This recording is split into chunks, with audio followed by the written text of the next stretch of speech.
Welcome to Press TV's news analysis.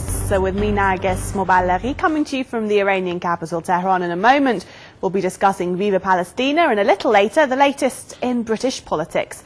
Well, the third international Viva Palestina convoy headed to Gaza is finally slowly reaching its destination, but it's been a long and in the end violent journey. At the start, it comprised of 450 activists and 210 trucks full of basic food items and medical supplies. They received a hero's welcome as they stopped at Luxembourg, Stuttgart and Munich, travelled through Austria and Italy, across Greece into Turkey, over to Syria then Jordan. But the problems really started when they reached Egypt. The convoy left London on December the 6th to reach Gaza for the one-year anniversary of the war, but Egypt didn't let that happen. They were told to reroute to the El Arish port, days away from where they were staying, and then they were told to go through Israel, but the convoy stood their ground, and that led to clashes. Around 55 people were injured in clashes with Egyptian riot police at El Arish on Tuesday, when Egypt said it wouldn't allow 59 trucks to enter Gaza. Thousands of angry protesters over in Turkey staged a protest in Istanbul in response, and then Wednesday morning Egyptian forces shot and wounded at least 35 Palestinians during a similar protest in solidarity on the Gaza side of the border. One Egyptian border guard has also been killed in crossfire. Well, to discuss Egypt's role on Gaza's siege, we're joined by General Secretary of the Palestine Solidarity Campaign, Betty Hunter, and also Professor of Al-Azhar University, Mr. Asad Abu Sharikh. Thank you both for joining us. And Ms. Hunter, if I may start with you, are you surprised at the Egyptian response to the Viva Palestina convoy? I am very much surprised, because this convoy has been planned for months. Humanitarian activists have been raising money and advertising and publicising this convoy for absolutely months, and have been in contact with the Egyptian authorities.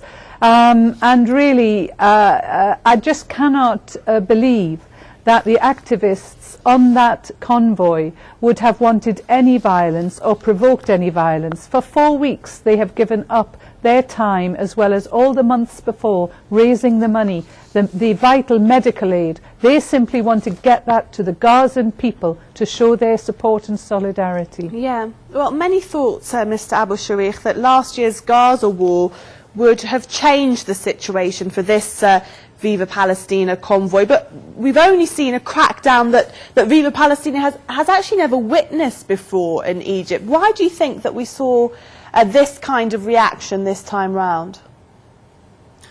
Well, I think that the Egyptian authorities are in cahoots with the Israeli government, with Netanyahu, and they want to put pressure on the Palestinian people.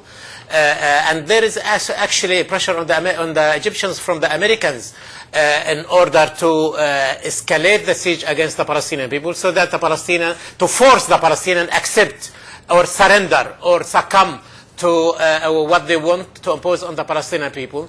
And the Palestinians will not accept this, simply because the siege which is imposed is against the Palestinian people. It is not only against Hamas, it's against every Palestinian. And those people who are coming from far and wide, from the four corners of the world, are supporting the Palestinian people in their struggle, feeling that the Palestinians are being victimized by the surrounding countries, by Israel, by the Americans, by everybody, and they wanted to come to support the Palestinian people, to lift the siege and to end this occupation, and to impose sanctions actually on Israel and on all those who impose this siege, simply because, according to the Genocide Convention, the siege is a crime against humanity, and the perpetrators of the siege must be brought to trial as criminals, because they are causing the deaths of children, men, women. They are preventing medicine, preventing food. At the time when the Gaza Strip is being a big concentration camp,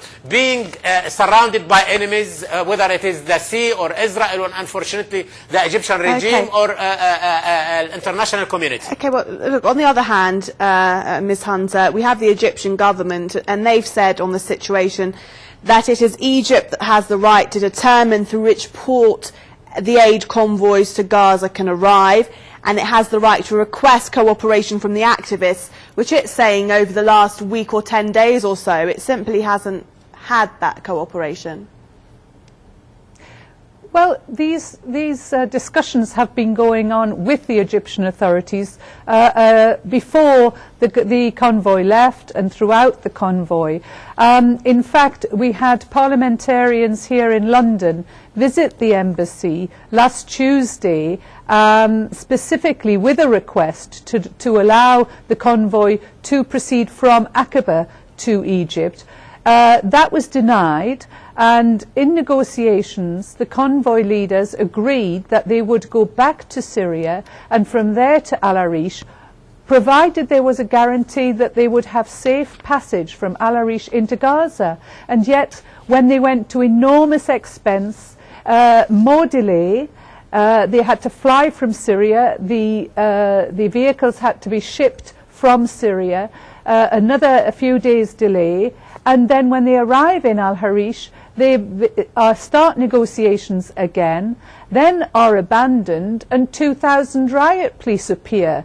I think really this is actually reneging on the promises that were made before they left, that they would be able to go into Gaza. This is something that's been known for a long time, and people from all walks of life, from all over Europe, have dedicated themselves to show this support for the people of Palestine, and it really is shocking that the Egyptian government has behaved in this way. Of course, I would agree with the previous speaker. We've got this steel wall that's being built by Egypt at the behest of America and Israel to imprison the people of Gaza even more than they're already imprisoned by sea, by air, and the land borders by Israel.